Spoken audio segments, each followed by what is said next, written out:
Si là il y a une ouverture avec Thomas Müller, le centre, ballon cafouillé, la reprise, et l'ouverture du score, elle est là, et c'est Toni Kroos qui vient ouvrir les hostilités après 24 minutes de jeu. Voilà, au moment où on disait que l'Allemagne ne savait pas trop quoi faire, Müller s'est rendu disponible côté droit, le centre mal négocié par la défense de Gigi Buffon, et Toni Kroos qui permet à l'Allemagne de mener 1-0.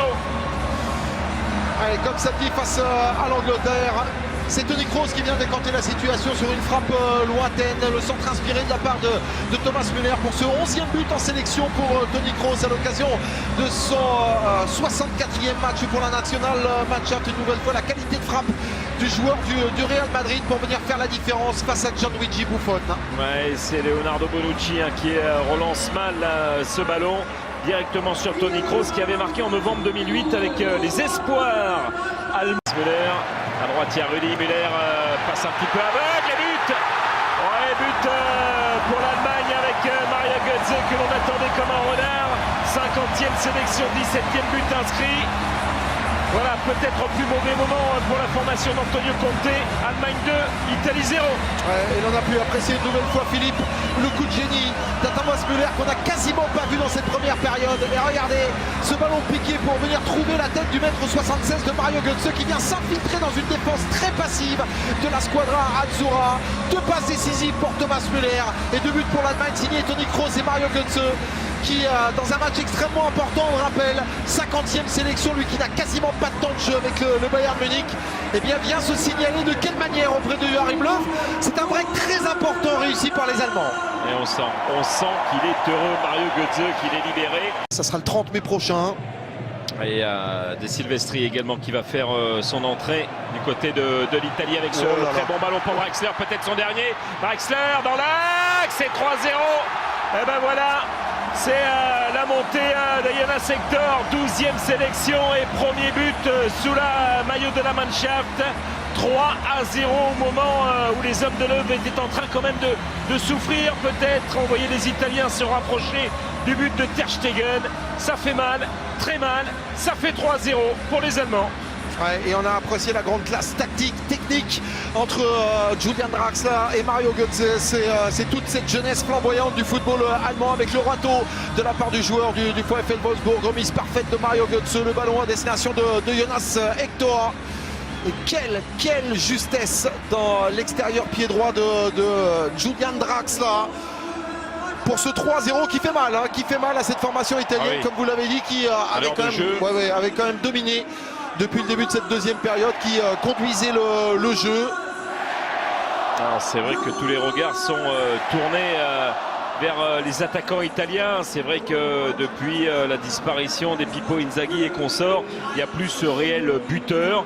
Maintenant, les choses sont ainsi faites. Il y a quand même des joueurs de talent. C'est à eux aussi de se révéler, alors que l'on va revoir ici Riccardo Montolivo qui est allé se jeter, mais surtout regardez Leonardo Bonucci. Aïe aïe aïe. Ouais, qui se blesse en plus. Hein. Oh là là, bah oui, il est allé planter sa jambe. En phase de gestion, bien évidemment.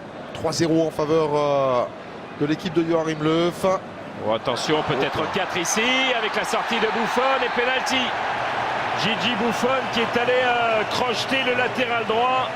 Sébastien Rudi. Aïe aïe aïe, mauvaise mayonnaise, mais on sait que Buffon est capable de sortir l'exploit.